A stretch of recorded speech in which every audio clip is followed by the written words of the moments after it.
What is going on, everybody? Welcome back to the Indie Inkwell. My name is JJ, one of your hosts. My co-host with me, as always, is Michael, aka Longbox Entertainment. What is going on, man? Look at that shirt, bro. I know, ain't it nice? Ain't it Bro, beautiful? Ain't where it did you get beautiful? that? Oh, this is from our sponsor, Into the AM, baby, where they make all these Okay. So nice. you mean these guys? Yes, Yeah, so yes, they are a team of artists and creators with the shared vision of seeing clothing as a canvas to express you and what drives you. And since 2012, they've been developing premium apparel with the designed goal. Hold on, give me a moment. My graphics are not cooperating with me. With the designed goal of developing premium apparel with the goal of elevating self expression while providing unmatched comfort no matter where your passions may take you. They are a strong supporter of the show, and we thank them for sponsoring this episode of the Indie Inkwell. And they don't only have graphic tees, they've got basic stuff if that is not your thing. So you don't want to be all flashy, you don't want to stand out in the crowd. That's okay. You don't have to because you can get up to six. Oh, I'm sorry. No, get up to 9 shirts for $65 off. that sounds like a great deal to me. So if you're interested in that, make sure you head over to intotheam.com/JJ Comics for 10% off your order. This will give you some great options for the holiday season coming up. If you need if you need to get some gifts for some people that are really hard to shop for, they got all sorts of stuff, including that sick design shirt that Longbox is wearing right there. Once Yes. again, intotheam.com/JJ Comics for 10% off your order on top of whatever other sales they've got going on because they've always got something going on. Right. But now that our sponsor has been taken care of, we are going to welcome our guest, Jon McCarthy, indie comics creator from Blood Moon Comics, among other things. What is going on, my guy? Hey, man, I'm doing well. How are you guys doing today? Thank you very much, obviously, for having me on. It's super cool, man. I really dig what you guys are doing with this show, and I'm happy to be an early participant in everything. Yeah, man. We Episode appreciate that. 5. So we're rolling right along 5 weeks in a row. Haven't missed a week yet. Awesome. So we appreciate you coming on because we don't have somebody come on, man. It's a little harder to come up with a show, you know? You get tired of talking Facts. to the same old faces every time, right? You need somebody new to. Well, yeah. And I There you mean, go. we want new stories to check out too all the time. So we can only find those if we just keep having more new people on here. Awesome. So before we get into all the projects and stuff, we like to get our guests introduced to the audience. So kind of go through what is your comic book origin story? What got you into comic books originally? Man, from I grew up. I'm an older gentleman, obviously, so I grew up in the. My childhood was in the 70s and the 80s. You know, the bronze and copper age of comics, as it were. And I just remember we grew up. We didn't have a whole ton of like money, and so in that period, you know, going to a movie or something, that's when all the really cool movies came out, you know. But we weren't able to do that as frequently as I'd like to. So comics were always there as the way of like escaping things. You know, it was comics and cartoons really were my jam back in the early days of me being a kid. So I've always loved comic books, man. I've always been a big fan of them. And as far as writing them and creating them myself, it was something I always wanted to do. I'd always kind of fashioned myself a bit of a storyteller, you know, always liked telling stories. And man, I started really kind of taking seriously the craft of writing probably in like 2000, 2001 or something like that. And at that time, I was still reading comics, but you know, as you guys may or may not know, there's really not a set path to get into this. You know, it's kind of Right. figure True. it out, go type of a deal. So what I gravitated towards as far as learning storytelling was I gravitated towards screenwriting, and so screenwriting is the opposite of that. There is a very much a set standard of this is what a script looks like, this is how it's laid out, and you know, those types of things. Hmm. But and the two really overlap nicely together. So I started really learning how to write screenplays and writing in that style, and I think that really helped me a lot with comics, even not so much consciously, but writing for a visual medium like that. Naturally, there's a lot of differences between the two things, between movies and comics, but writing in that style, writing in a way for someone else is going to be responsible for presenting a visual representation of the story that you're trying to tell. I think really kind of got me into that for it. And then I started off writing a couple of screenplays, and that really never did anything. And I wrote my first comic was in like 2008, 2009. And that was the first one that I created. It was completely self-published back in those days. I think that was still relatively, internet was around pretty solidly at that point, but like social media and stuff like that really wasn't. I think YouTube was like just then starting to become like a big Yeah. thing with like music videos. Yeah. And I think MySpace was really your social media thing, but no one Yeah, Facebook was wasn't. just starting to come Yeah, around. Yeah. like brand new. Instagram as well at that time was brand Mhm. new. Social media wasn't like everyone's identity like it is kind of these days. It was still kind of a thing. So I remember we went in. It was harder to find an artist back then. So I live in New Orleans. So fortunately, Deviant Art was a thing at that time. And it's if folks aren't familiar with that, it's basically a website. It still exists to this day where a lot of artists will go on and just put on their work. And you can go through there and see some really cool art. I think you could probably buy stuff from the creators on there, but I used it as a place to find artists of like, okay, this is what I kind of want this book to look like, and let me try to find someone who can match that art style. Unfortunately, I found a guy that was also in New Orleans here. He was just a talented guy. He wasn't like a pro artist in any shape, form, or fashion. But we were able to get together and kind of do like a little jam band session and make a comic book, and that was probably the most educational thing for me as far as like making comics is going through that, because it's a lot to do that. And when you're having to do it all on your own, and you're having to, and then once the book is made, then you're really having to try to hustle to kind of sell copies of it. So it forces you to go to conventions, as many as you can find, go to comic shops, and hey, basically begging them, hey, would you put this on your shelf somewhere, and basically give Right. pennies if you sell any copies. It really wasn't even about selling them. It was about just kind of the experience at that time. So, Right. and that was like a crash course, like a master class in like making comics, collaborating with an artist, and then, colorists and other people like that. Excuse me. And then the after the book is made process, which is super freaking important these days. So that was my first foray into making comics. From that point, that book, I think we released it in 2009, and it kind of created a snowball for me professionally, because it allowed me, at that point, I was able to get a professional badge for San Diego Comic-Con. And that's a show that I've pretty much been attending annually since that book came out. I think I missed it in 2012, and then, the 2 years when it was shut down for COVID, but I've been every year since then.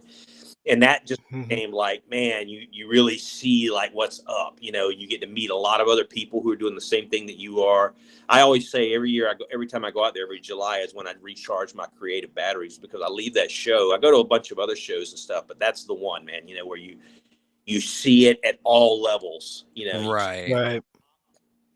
from the bottom, and it's super inspiring to me. And that's kind of what keeps me going. So it was several years until I did another book. I was continuing to write. I had kind of stopped writing screenplays and really started writing comic book scripts at that time. And, they're expensive to make, man, if you can't draw, unfortunately, and I cannot. Yeah. So I continued to kind of learn, it's a learning process. So I remember I wrote a comic script, and it's one that I still plan on making one of these days, because I really like the story a lot. And I'd met a friend who was a mutual friend of Derek Robertson, who the co-creator of The Boys and all that stuff. And this guy, Rich Clark is his name. He's a super cool dude. He did a lot of work on The Boys, fill-in work and stuff like that. Well, he put me in touch with a former editor of his at Dark Horse. So I was like, man, I'm just going to pitch this script to Dark Horse, Yeah. And I did. And it wound up clearing, to what I was told, it wound up clearing these various editorial levels, where it finally reached, I don't know if it reached the editor-in-chief, but it reached the decision-making person, and they passed on it. They just like it was a horror story, and they're like, our plate's kind of full of horror right now. And it was kind of a bummer, but then I found later on, they're like, dude, the fact that you got that far just off a script, like normally they want to get art attached to it. And so I was like, shit, okay, that made me kind of feel good, So But it was still frustrating. I'd written that story and didn't have any place to go with it. And I was like, dude, I got to do something here. So, when you're learning writing, like the first thing you learn, or very early in the process, is write what you know. So I was like, all right, so I need to kind of start playing chess here instead of playing checkers. So I'm like, okay, what I know, I'm a paramedic is my primary job. I've been one for a long time. And I was like, all right, I know EMS. I've had some really crazy experiences. So I'm going to write a book, like a book. And I did. And that got me a publishing contract with a literary publisher, which was super cool, So I was like, all right, cool. Now we got this going. It got me a contract, so they did that first book. I had to offer them something after that. But my long game plan at that time was like, I'm going to the goal is to get this published author thing. And then I can parlay that with a larger comic publisher. And then, maybe that'll open some doors for me, and maybe they'll take the script and maybe put an art team on it and all this, which was naive at that time, but I didn't really know it at the time, but that was kind of my plan. And so that book came out. It did pretty well. I wrote the follow-up to it that I was contractually obligated to do through the publisher, and they declined it. Not because it was bad. It was just, it was like a book for parents, teaching them what to do if your kids get sick and things like that. And I think that publisher, that really wasn't what they do, and I think it made them a little bit nervous about, people are like, I don't want to be putting out a medical advice book and something goes wrong and we can get sued and all this kind of shit. Right. Right. So they passed on it, which freed me of that contract. But then I'm like, all right, cool, game on. Now I'm about to go rock it in comics. And so I did, and I learned pretty quickly that still, like, no one's going to say, yeah, hey, Image Comics or Dark Horse, yeah, we'll take this script and we're gonna put a whole team. That's just not how it works with indie comics. Mm-hmm. Right. So I was like, all right. So now I had to regroup, and was continuing to write stories at that time. And then these series of events just kind of fell in place where I was actually able to start getting books produced and made. Fortunately, a good friend of mine, this is always tell parents when parents talk about their kids playing video games. I'm like, listen, video games wound up helping me out a lot. So kind of take it back a little bit. There was this video game that came out years ago called Left 4 Dead, and then Left 4 Dead 2. Oh, yes. Yes, I remember those. Yes. Left 4 Dead, man. So I was playing when Left 4 Dead 2 was pretty hot. And this was probably 2012-ish or something like that. I played that game a lot. And there was a versus mode on there where you could go online and just play other people, Well, throughout this process, I wound up playing these dudes, and I wound up making friends all over the country. And we all wound up getting pretty tight, man. And we would just get together. All right, we're playing Left 4 Dead tonight. We're playing Left 4 Dead tonight, And one of those guys was in high school at that time. And we just remained friends through that. He lives up in northern Arkansas, almost to Missouri. And he'd come down here a couple of times to New Orleans for like a Wizard World type of a con and things like that. So we actually met in person. A lot of those dudes I'm still friends with to this day, and I've never met them in person. Oh, that's what's up. That's awesome. Yeah, that's been over a decade, man. So anyways, well, I mean, shoot, me and my co-host here, we've never met in person. Yeah, we haven't met in person. We've known each other for almost 3 years. Yeah. And, you can. That's the cool thing about this today, this age that we're in now, is you can have friendships. You're actually physically meeting the other person. But so me and this dude, Nathan is his name. We just remain friends. The one that I'm currently jamming on still to this day is my youngest son, he just turned 20 years old now. He's a sophomore in college, about 2 hours away from here, but he's on their esports team. So he's a big, he's a AA gamer for League of Legends. But years ago, he got me hooked on freaking Fortnite. He's like, oh, man, Dad, you got to try Fortnite. So I want to get into Fortnite. And then this guy, Nathan, and I continued to play Fortnite and all this shit. Well, anyways, so I had this script come out that was endangered, which I'm sure we'll talk about at some point. But I was frustrated because I had written the script, and I was like, man, I can't get this book made. It's really freaking frustrating because, again, I had the story, but I had no way to get it created. So he was like, hey, man, I might be interested in partnering with you on that. He's like, I got a little bit of money. He's a good job. He's not like independently wealthy or anything, but he has a good job. He's like an IT guy, and who just lives smartly with his money, Right. But he was like, send me the script. I'll read it. And if I like it, maybe, I'll throw in some money. We'll get these things made. How much does it cost? I'm like, it's going to be a few grand. He's like, yeah, let's see what's up, And I think it was just the excitement of being involved with something in the entertainment world, Yeah. So he liked the script enough that he was like, all right, I'll produce it, So I'm like, Right. sweet, dude. So once I had some money behind me where I could actually get these things made, then it was on, Then I found the rest of the art team. We wound up landing with Blood Moon Comics, and we were like that book was the first, like Blood Moon had done some stuff before to kind of previews and all that, but it was more like testing the waters type of a thing. And Endangered was like one of the first books. It was Endangered. There was another one called Cover the Dead with Lime that they did. And we were kind of the forerunners for them actually trying to be like a publishing company where they went out into the comic shops with books that really weren't directly attached to the people at Blood Moon. Right. And then it was just on from there. We just continued to make them and, have lost our ass so far since then, but we're still doing them, we're still cranking them out as best as we can. And, there's a whole bunch of things that have happened in between that time that's kind of thrown the train off the tracks a little bit, but we're getting back to where we wanted to be, Okay. That's a long question. No, I love it, man. The worst thing a guest could do is not talk. Facts. Hey, bro, I promise you, I talk a lot. You guys have to reel me in sometimes. It's like, all right, we got it. No, you're good. No. We love this. We love this. Trust me. Sometimes it's hard to actually, get information out of people. So the fact you just give it to them, that's perfect. That's usually when you're dealing with. I find more of your actual artists, your visual artists, are the ones that tend to be a little bit more introverts. The writers are the ones that are fucking blah blah blah. I've noticed a similar trend. Yeah. Those cats are the ones that are usually like, I'm like, hey man, you guys want to go live with me on Instagram and just talk to our followers? They're like, nah, I don't really like doing stuff like that. Man, it would really help if you did though. Well, that's why I always think that's why they're artists. They don't have to go out there and do as much of the hey, here's our comic book. They just get to make the thing and sit back and let me do all that shit. Right. What's funny is they're the ones who people would rather have sign their book 9 times out of 10 though. You're right. That's why if they were the ones at the conventions, it would actually probably be more beneficial for them in the long run. I think maybe in that environment they're a little bit more cooler, but dude, I'm sure you guys have done it as well. I mean, I go to these shows and I'm a comic book fan first and foremost. I'm a creator, so I'll read something I really like. I'd like to get it signed. Man, I'm a big guy. I like having people sign my books. I think it's just kind of a cool thing. It's a respect thing as well. Not so much. I don't worry about it so much just for collectability or the value of the book, but it's just meeting the person that wrote that story and be like, hey man, I really like this a lot. Yeah, that's how I do my autographs too. Yeah, someone who same.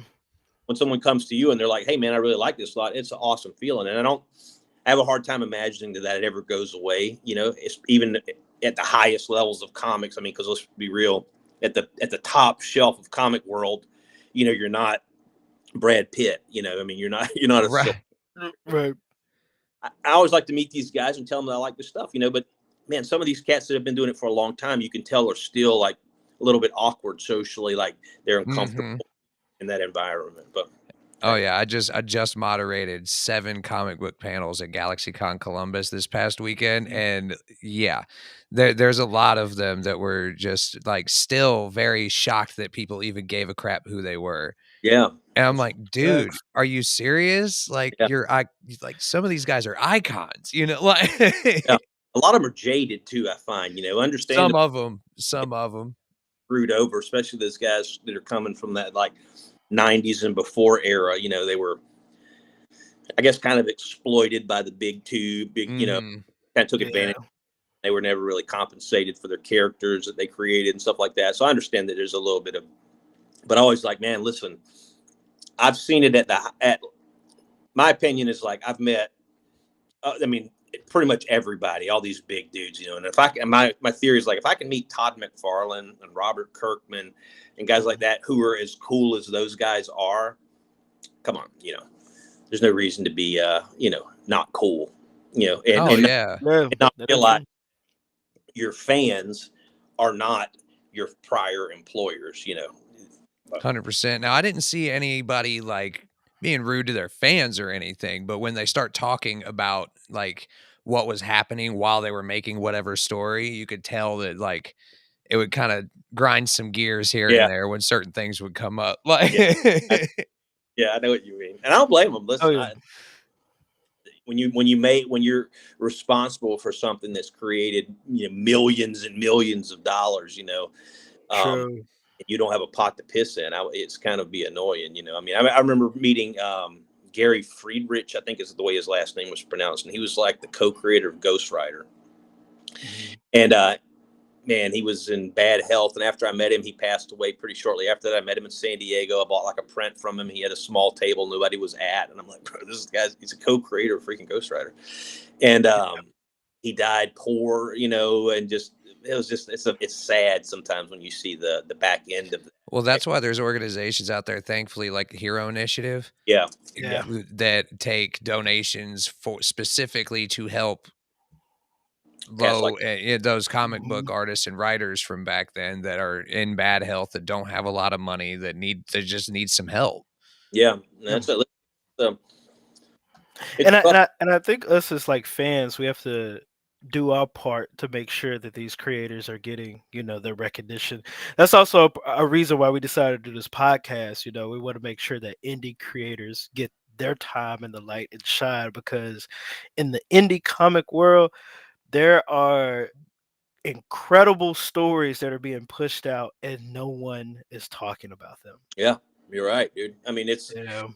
there's a lot of really good stuff out there, that's being made right Mhm. now. And man, it's so hard to stand out. I mean, when we did Endangered, that came out in last year, and Mhm. just the difference between the business, the market of comic books then to now is so drastic. Mhm. Oh, I mean, just with the multiple digital options alone, Yeah, like if and if a creator wants to now, they don't even have to go through a big publisher. They can do it all on their own, straight digital, and never have to print a dang thing. and it's just True. it's economics of it as well. Like, it was easier, I feel like, to make a book a year, 2 years, 3 years ago, because people had a little bit more money in their pocket for whatever. Everybody's theory is that it was the COVID, stay home money, which is, well, it might have been, but Mhm. people were just buying more stuff, so it was easier as an independent creator to have someone buy your book, I think. And it's a little bit harder True. now. Everybody's like, belts are a little tighter, so when you go into the Yeah. Yeah. full folder, man, it's, you can like Spider-Man, or I can just roll the dice on this shit I've never heard of before, so it's a That's little hard true. for folks nowadays, and there's so many books out there. So I feel like this is an era that you've seen in comics before, unfortunately, where there's really good stories being told, but it might take a long Mhm. time before those things catch the recognition that they hopefully deserve. Somebody stumbles across the book in a box from 10 years ago, and they're like, "Oh man, this Right. book, man," and then by that point, creators are, you know, hopefully still around, but if not, probably. Hopefully. Yeah, that is true. That is true. I know, and then we talked about jaded creators, but we also got a lot of jaded fans too. We got Right. fans that I see it online. They're just like comics nowadays. They suck or whatever, right? Yeah. And I'm like, yeah, Comics don't suck. You're just it's sick not of true. superheroes. Hey, And you're you not know reading. what? And that's the case. And Yeah. that's really the case with a lot of people. Yeah. Like, that's my honest opinion. I made a whole video about it. Yeah. Like, Yeah. I because think you're right. if you guys are sick of Marvel and DC and all the stuff they're putting out, go to the indie scene, because that's where the unique, different stories are going to be at. Yes. Yeah. I think you get a lot of people who are Spider-Man fans, like I am. Mhm. And if I'm buying every Spider-Man book, well, that's a machine, dude. You're There's never going to stop buying Spider-Man well, books. you're not. Like, that's the thing. Like, There's Mhm. always cycling in new talent, new writers, new artists, new things like that. So the odds are that eventually it's going to fall Mhm. off. Point. It's not going to be as good as what you're used to. That doesn't mean that comics sucks. That means maybe that run particularly that you're reading right now, Spider-Man, kind of sucks. But that's when it becomes super important. I feel like you're talking about, Jeremy, where you start looking at some independent books. Man, you can find some really I mean, honestly, dude, I think probably the best stories are being told in the indie space right now. I mean, Oh yeah, 100%. most I was talking definitely. to someone about that. Even if it's a big name creator that you like a James Tyne in the Fourth or someone like that. I mean, go read his indie stuff because Oh my he's goodness. going to work for. He's going to do a good job because he's a hell of a writer, but he's going to do Batman. But there's no way in hell you're going to convince me that a dude's going to pour all of his heart and soul into his Batman assignment like he's going to pour into his Something is Killing the Children or Or his Blue Book or yeah, the one that's out. Read about the serial killer, Christmas serial, the The Covenant, or Deviant. Oh, that looks Yeah. it's so good. yeah, it's a cool book, man. So that's where those dudes are really like They're pouring. really doing it. Yeah. You know, like Scott Snyder, It- for instance. Man, I read a book that he wrote. I think it was an IDW title. I think it was called Dark Spaces, Wildfire, or something like that. And it was Oh, that sounds familiar. it was about a group of women. It was about a wildfire in California, and this group of women get released. They're all in prison, and they kind of get out on a work release thing to go out and do this firefighting to help fight these fires. And then there's just, Oh, that's cool.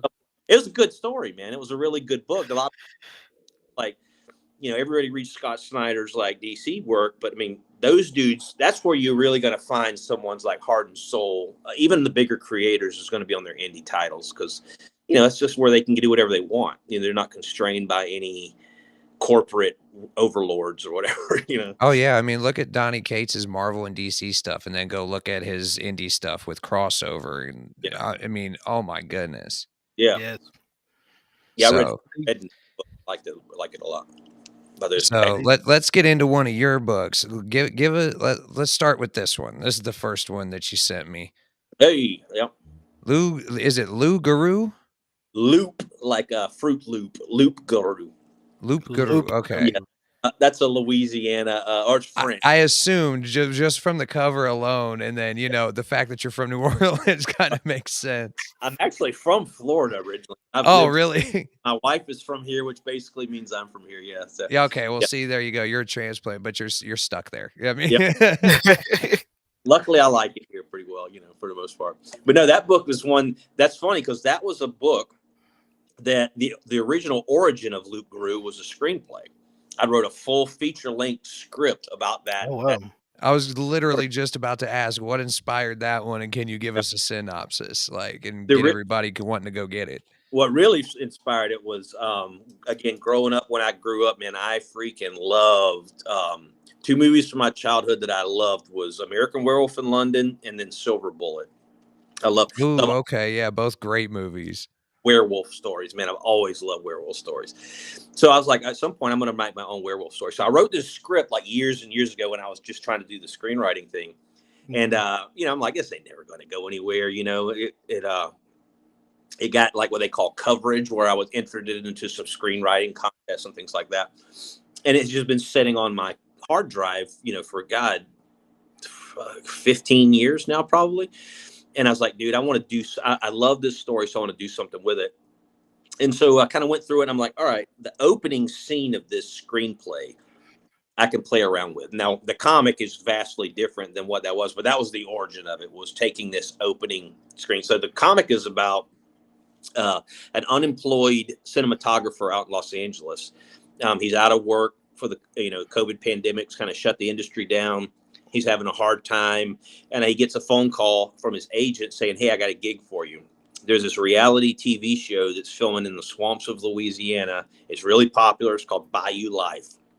And it's kind of a take on, there was a show on History Channel, I think, called Swamp People. Okay, I remember that Yes. show. Yeah. Yes. Yeah. And that's what it was kind of inspired by. So it's like his agent calls him and says, "I got you a gig. You're going to be filming this reality show." And this guy's like, "Are you serious, dude? I went to NYU. Hey, you want a job?" I was like, "All right, it pay really well."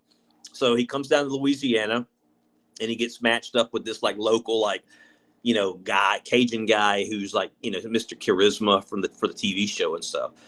And they kind of just go out onto the swamps to film their little show. And they come across this old lady, and she tells them, "Hey, it's a full moon out here. You guys don't need to be out here." And they're like, "Yeah, whatever, Mama." And so they continue doing their thing. And they unfortunately run across this creature. And the the Loup Garou is the original French term for werewolf. Well, Ah. around here, it got changed for the Cajun French. It's actually called the Rougarou with a Garou. Oh, hold on, excuse me just for a moment, fellas. Let me turn this off. Oh, you're good, man. I've had guests cats jump in the camera frame. We've had all kinds of Facts, stuff go facts. down. It's all good. But We've had Longbox, his dogs Bro, barking my and going dogs off. act Like crazy, that's the beauty of live broadcasting, ladies and gentlemen. and we're just there like, Because there's yeah. nothing no, else you can do. but Facts. the story kind of came from the original. The original thing was called a Rougarou. That was the French version. Excuse me. That's what it kind of bastardized with in Louisiana was the Rougarou. The original one is the Loup Garou, and it's actually a creature of legend. It's kind of a cryptid. So the concept, the original origin is that, it comes from Catholics, and they say like, oh, if you eat meat during Lent, there's this monster out in the swamps, this werewolf that'll come eat you. So they would tell kids, kind of keep them conforming to their. Ah. Yeah. So it's actually a really famous thing around in this area. I actually just went in October. They have a massive festival here. It's a 3-day festival. It's awesome. It's called the Rougarou Fest. So it's a Oh, okay. massive event, like 30,000 people a day coming into this thing. And it's all based around the werewolf thing. There's like, carnival rides and everybody's dressed up like werewolves and stuff. It's really freaking cool. That's Freaking cool. awesome. And I was actually a guest there with that book in October. So it was really great. And the A cover there that you showed, that one, it's been shipped to Diamond now for a couple of weeks. So I'm hoping that it'll be if it's not in shops today, hopefully this next Wednesday, it'll be in the comic shops that ordered it. So you can hit them up and see if your LCS has one. But yeah, that's kind of the concept. It's a one-shot horror story about this reality TV camera crew who unfortunately stumble across this creature of legend out in the swamps of Louisiana, and bad things happen to them. Okay. No, Yeah. that's awesome, dude. Yeah, it was a cool book. It was originally, when it was solicited through Diamond, it was supposed to be released November 1st. So it was going to be the day after Halloween. So I'm like, perfect, man. I can release this cool werewolf story. Right. An extra day of fun out of spooky season and all that, and then just delays and all the usual crap happens, and it's still waiting for it to wind up on shelves. But it's coming. It's all good. We did a Kickstarter for the variant covers and all, and that actually went really well last month. So yeah, that was what that one's about. It's a beautiful book. It's the other thing is going back to Endangered. We did four issues of that book last year, and then for a variety of reasons, we had to kind of put it on the shelf for a little bit. But the art team that we used on those issues, we weren't doing the rest of the series right away. So we wanted to kind of do something with those guys because they were all kind of sitting around like, hey, man, let's do something together. And so that was why we did that book. So that's the entire team from the Endangered book did all that. The penciler, inks, colors, letters, all that stuff. Oh, that's And cool. it was originally supposed to be a screenplay. I wrote it as a screenplay originally, yeah. But like I said, That's crazy how things could like turn off as one thing and then it can become something. Well, what's entirely funny is different. how often I've heard of guests say that. Like they wrote it as either a novel or a screenplay, and now it's a comic book because that was just a better format for it. It is, and it's like I said, it's pretty significantly different. The kind of the only thing from the screenplay that's there was that it was a camera crew. The whole events change around that. So I took that concept. I'm like, it's just a cool idea of a story, and I'm like, I could make a one shot out of this. Because that was what I wanted to do this year. Because it kind of goes back to what we were saying earlier, where it's a little bit right now is a little harder time to get a series out there as a creator. So I'd made the decision last year to come out this year and just do a series of one-shot horror stories. And that was one of the ones that we did there. So I was like, I did a zombie story before this one called Signal 29 that came out a couple months ago. Then we did a trivia book, which not. Did you send me the Signal 29 one? Either you did or Blood Moon did, because I've got copies of it. I might have. I can't remember.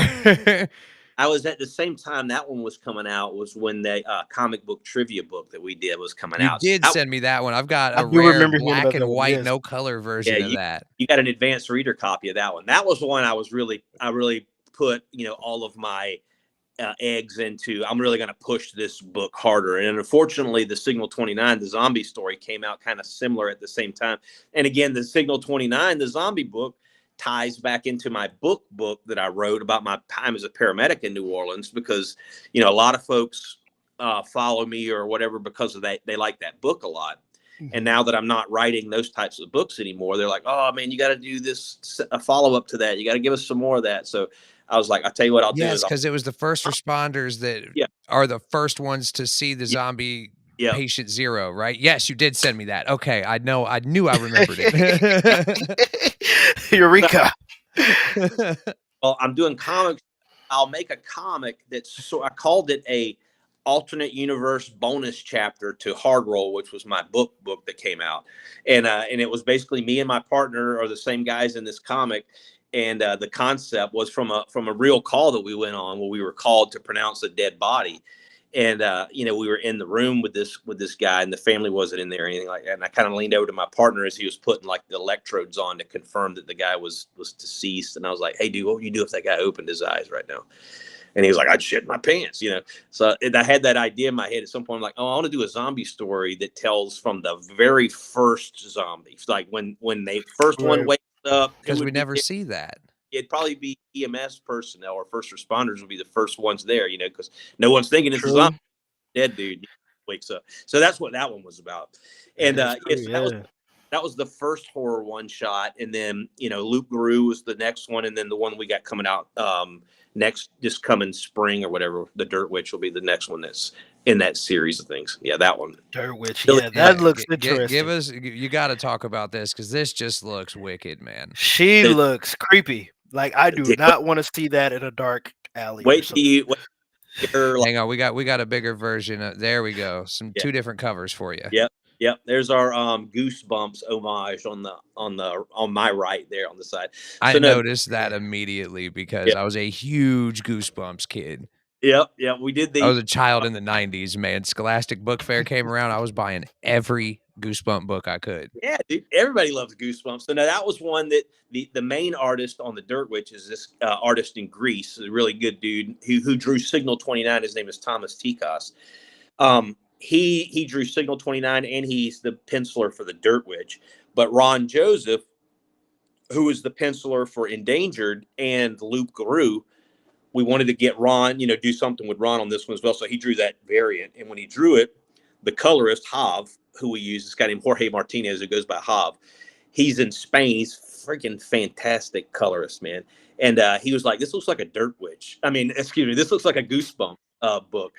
And I was like, oh shit, I like that, dude. So I had our letterer, a guy named Garrett Berner. I was like, dude, let's try to do the logo in a Goosebumps font style. So he did it, you know, instead of R.L. Stein up there, it's his variant edition. So that's the one that'll be the front runner of the Kickstarter that we're doing for that one. But anyways, that story is one that I'm really excited about, man.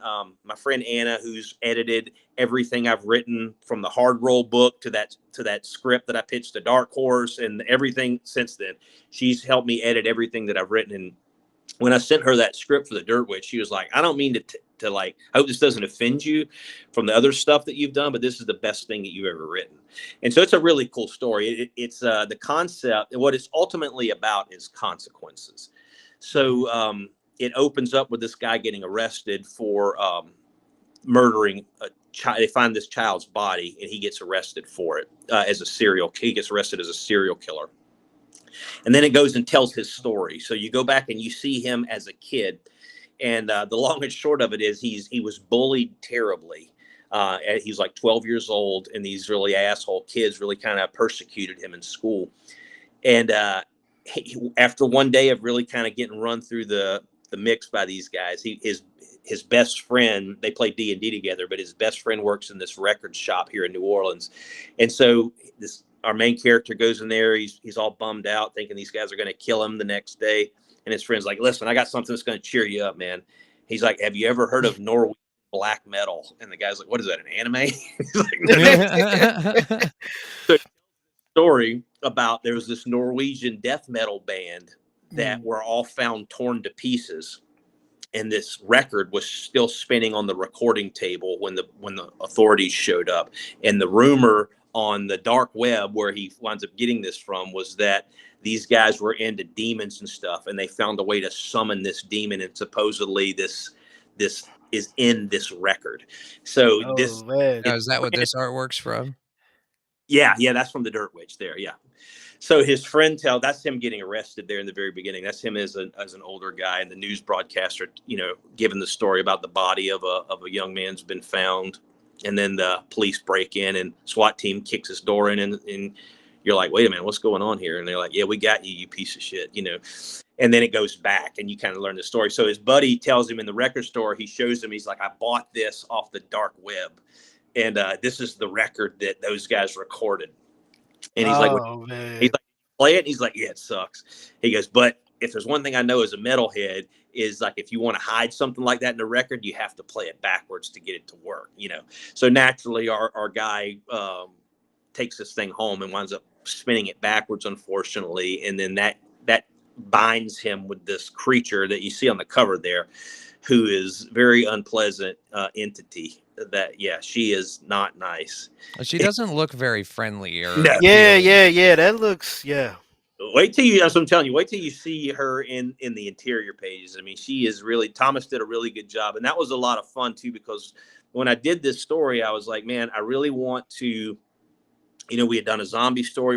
I'd done a werewolf story. I'm like, I want to do my own thing. I feel like I've got a good enough imagination where I can create my own and make my own contribution, and this might sound like I'm overstepping my bounds here, but I'm like, I want to have my own monster in the lexicon of monsters. And I feel this character, and it's a one-shot story. It's a 32-page comic that's going to be coming out, the main cover.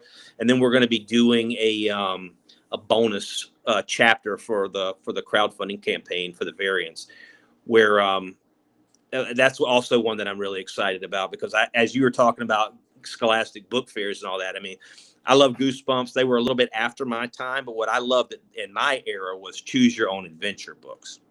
Freaking loved them. And Goosebumps did a few of those. Did they? Yeah, those are awesome. That were actually really good too. Yeah, and so I wanted to kind of take, I'm like, with comics is like, and it kind of goes with like the comic book trivia that we did. I wanted to make comics, but I also feel like there's room to do more stuff with this medium, So the comic book trivia thing is almost like a game. It's more of a game than a comic book, It's a trivia question game, Yeah. So with this Dirt Witch story, I wanted to kind of like, I wanted to make a scary horror comic, and it's really hard to do that because you're limited by what you can tell in here, So you really, all you have at your disposal to create drama is trying to get your reader invested in your character, because if they don't care about your characters early, then they don't give a shit what happens to them. And then you have page turn. That's about the only thing you can really use to build tension and stuff like that. And so I hope that the Dirt Witch kind of accomplished that. I think there's some really creepy stuff in there where there's some build up where people are like, ooh, man, something bad's about to happen. Yeah. But I also wanted to make a kind of a little bit more of an interactive experience, because when we're reading a comic, it's a passive thing. You're just reading the story. You get invested in it if the story's good. But I wanted to kind of add a component to that. So for the crowdfunding thing that we're going to do, I'm going to make the backers choose a lane. So there's going to be 2 versions of it available. So long story short, when you read this story, you'll come out of it with 2 possible things. Like you're either going to think, all right, I just saw this monster that was summoned through this black metal record, that did horrible things to these children. Or maybe there was no monster. Maybe this guy really is the psychopath. Maybe he's not the victim. Maybe he's really the bad guy, and he's the one who killed these children. So you can kind of take that away from it if however you want to look at it. And it was written that way. It's written where maybe there really wasn't this demonic creature tearing these kids apart. Maybe this guy sort of like a Fight Club kind of. Yeah, in a way.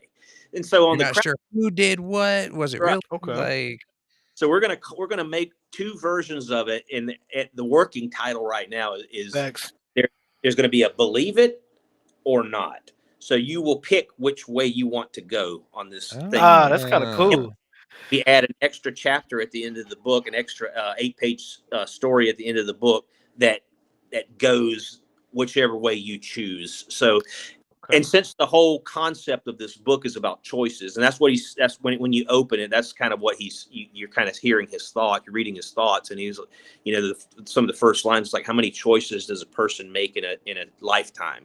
How many choices do you make in a single day?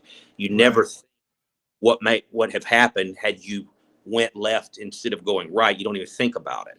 But sometimes choices have consequences, and so that's what the whole nucleus of this story is about you make in it, and you see it unfold several times through the story about choices that were made. Randall, who's our main character, makes choices, and then those choices have equal and opposite reactions. And so I wanted to put that onto the reader, so by making you have to choose which way you want to go with the story. It makes the book it adds a little bit extra something fun to it, as opposed to just a passively reading a comic book. And not to mention, I'm super proud of that story. The art that Thomas has turned in, and Larry Welch, who did the inks on it, and then Hav, who's coloring the thing. I mean, it's really fantastic. They did a really good job. And like I said, you think she looks gnarly on that cover, dude. Wait until you see what she is. Man. Well, yeah, because I'm telling you, man, every time we interview a new horror indie writer or artist, these books just get more and more creepy and disturbing and actually scary. Yeah. Like, I'm getting goosebumps. DC I and get away. Marvel put out Really their get little away. like horror versions of characters a lot, but Yeah. you're not gonna get creeped out, like actually make your skin crawl like you will in indie comics. Like, Yeah. you can find some really hair what's that term? Hair Yes, raising. there you go. Hair raising. Yes, hair raising stuff, man. I almost said Hellraiser, but we're not talking about Pin Face and And it's like I love horror comics, and I've read a lot of them, and there's some really good ones. I don't remember ever reading one where I was like really like tense, like something is killing the children. I think it's a cool story and it's a cool concept, but it's not scary. To me, it's not. I mean, granted, I'm also maybe a little bit jaded as a writer, and also a lifelong fan of horror stories and movies. Right. Well, and I think there's a difference between suspense and horror. Actually like getting a scared, disturbed, like tension. Yeah, and I approached it really as a challenge to me as a writer, because I don't want to diminish what it takes to write a comic book, but it's not. Once you learn formatting and pacing of the story and how pacing work and all that stuff, it's not the most complicated thing in the world to do if you know what your story is. But I kind of wanted to kind of make a challenge myself to make something that's a little bit more, like I said, like a little bit more hair raising, a little bit more, because my favorite comic book of all time, dude, is Invincible. I freaking love Invincible. There's a lot of people who agree with you. Fantastic. It was amazing. Yes. And that is one of the few comics. If you've ever read it, not a spoiler because it's been out now for 20 years, whatever. But when this character Conquest shows up, there is there's a big fight that happens, and that occurs over several issues. And that book, I think the reason why I love it so much is I have never been more compelled to turn the page and not put the book down than that book. And I usually read that front to back, usually about every 2 years at the max. So I'll go back and reread Invincible because I love it. It's just great. So even me knowing what happens, I've already read it several times. I still find myself when that fight happens, man, I'm up way later than I should be, and I just can't stop turning the damn pages on this book, And to me, that's fantastic, So That's for what that want. book, for what that It book is what you want, yeah. Equivalent of like your heart racing in Endgame, I mean, you're like, holy shit, Thanos is fighting him. That happens in a comic book. It's the same sensation that I get when I read that comic series. And so I kind of wanted to kind of do something more than just tell the story. I'm hopeful that it will have that I guess engagement is the word, whether you're doing fright, fear or action or whatever it might be. You really want to kind of add a component to really try to engage the reader into what's going on, to have them being like, oh man, what the fuck is going to happen here? You know what I mean? Thanks. So hopefully it works. That was the goal, at least. We'll see. But I'm really proud of it. I think I'm really excited for people to read that. It's difficult, man, because you don't want to give it all away. You know what I mean? Yeah. Like you have to Right. take yourself and all of that. So it'll be available for pre-order through comic shops in the February previews. And Okay. what I've decided to do, or me and Nathan, my partner, what we've decided to do is do an A cover of all the books that we make through previews through Blood Moon. So, you know, you can get it if you're wherever at, or, you know, you want to get the $5 version or $6, I think it will be, because it's just like 32 pages. You can just pre-order it through Diamond. But going forward now, after Loup Garou was the first time we did this, where I want to do our variants, and I'm not a 10 variant cover guy on any of our books, you know, but I really had a pleasant experience using the Kickstarter platform, that crowdfunding campaign, being able to directly do stuff with your readers and your supporters. I really a lot. So we're going to do some really cool shit with this Dirt Witch thing on Kickstarter. So all the variant covers and that Goosebumps homage, that'll be like the entry level of the book, and there will be probably 2 other variants that we're going to do. It's going to be awesome, dude. We're going to do. Man. The plan is I'm going to do a deluxe tier, and I think right now it's probably going to be like an $85 range. So my thing is I don't make outprice anybody for stuff, but what we're going to offer, I feel like it's cool. We're actually going to. I'm ordering vinyl record jackets, you know. Yeah. Oh, that's cool. And we're going to recreate the record from the comic. Oh, that'd be cool. So it's going to come sealed with a giant sized version of the book in it. I'll say, catch your breath, man. Don't. Freaking Altoid here. Curiously strong. So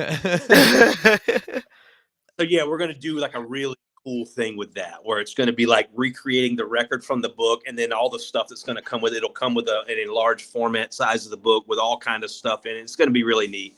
So I'm really excited about that, man. So that'll cool. like, I think. That's awesome. Yeah, it's really cool. And if people want to keep up on everything that Jon McCarthy is doing, you can scan the QR code right there on the screen. It'll take you down to his social media, and you can pretty much find everything that he's got going on over there, as well as other things that he's actually published, because I believe it also links to your Amazon publisher page. Probably, yeah. I don't know. But, you know, we got doing after this Dirt Witch thing, like the Signal 29 book, the Loup Garou book, and the Dirt Witch one-shots seemingly have nothing to do with each other. But this was also part of the plan originally, was I wanted to release those individually so they have nothing to do with each other. But when we collect them into trade form, which will happen in 2024, the trade is going to have an additional overarching narrative to it that ties all of these stories together in the same. Oh, that's so awesome. So, that's cool.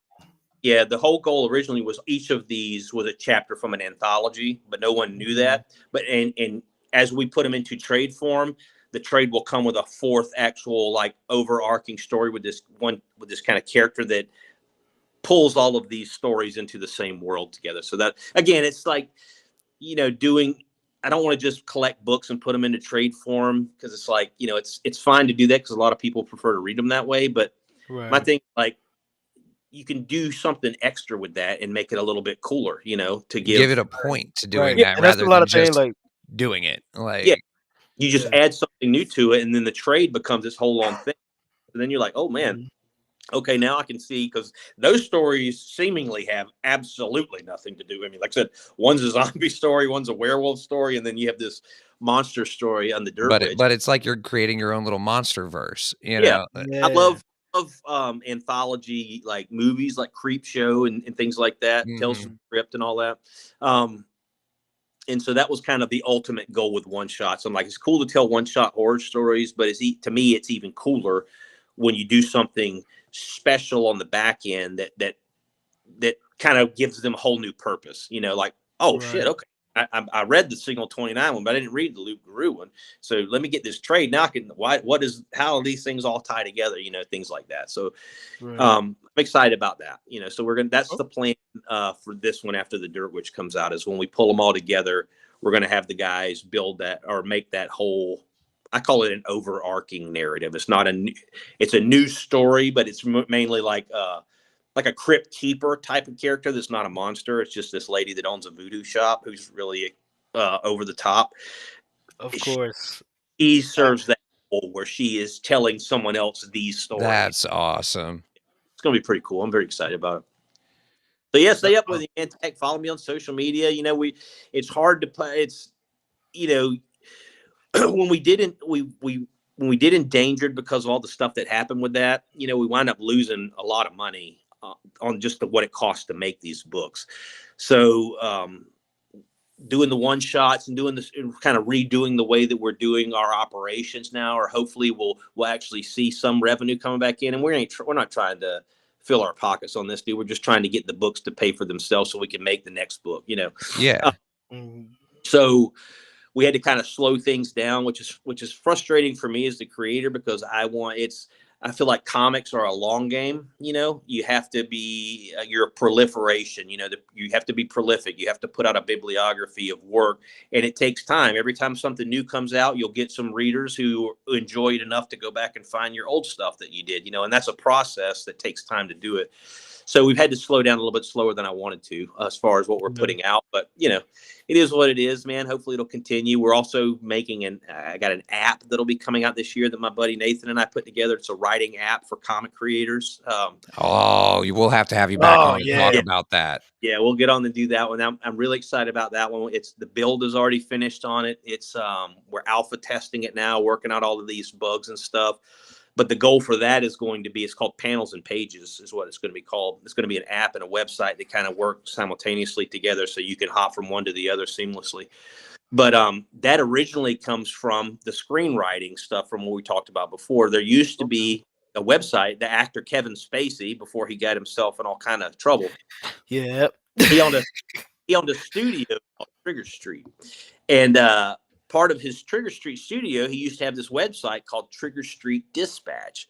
And what that was a website for screenwriters, amateur screenwriters. So the concept was you would upload your screenplay, and to get it, it's called coverage, to get it reviewed by other screenwriters or get coverage for it, you had to first read and provide feedback for 2 other screenplays. So you would be assigned 2 works, and you had to put in your part, and then after you did 2, you kind of earned enough, and yours would come back with 1 review. And so it was this kind of symbiotic community where the more you read and engaged and help other people make their stuff better, the more yours got made better by other people. So that hasn't existed in a long time, but I wanted to do something similar like that for comics, because like we spoke about in the very beginning, man, there's never been really a road to doing this. So I feel like if we can get enough people together who are all kind of providing feedback on each other's stuff, saying, hey man, maybe your Kickstarter didn't work. I think your art could be better in this way, whatever. And it's just opinions. But the cool thing is, once you get enough of that, so say once that's a data pool that you can pull. It's a data pool, and then you'll start seeing trends. So if you get 20 reviews on your story or your comic or whatever it might be, and 60% of those people are telling you your dialogue's not very good, then you might want to go back and relook at writing your dialogue, a little bit better and things like that. So that's kind of the concept for Panels and Pages. That'll be coming out this year. Like I said, we're alpha testing it now. I'm working out all the bugs from the web builders and stuff like that. But yeah, really excited about that as well. So hopefully that'll come out and do cool things and help, make an impact on comics down the line. Well, I think that's as solid a spot to end this as any, man. Like, that's exciting right there. Yeah, that's dope. Dope. So if you guys want to help make that happen and help the independent comic book community grow, there's a couple ways you can do that. You can go over to the Indie Inkwell merch store buy a t-shirt, buy a hoodie, buy a sticker. We got more stuff coming very soon when I get time to design more items. Those go directly to the show and helping us make the show better for you guys, as well as you can go to our sponsor Into the AM and get 10% off That's your order right. if you need to do some quick last minute holiday shopping for some really good graphic tees. You know us comic book nerds, we all like the real shiny, real colorful, real bright t-shirts and jackets and designs and stuff like that. So that can also help the show directly. And if you want to keep up with everything from Jon McCarthy, you can go right here to the QR code that you see on the screen. And if you're listening on Spotify the day after, you can follow Jon on social media pretty much everywhere at Jon McCarthy Comics or Jon Mass Casualty. That's me. No H, just Jon. No H, Jon McCarthy.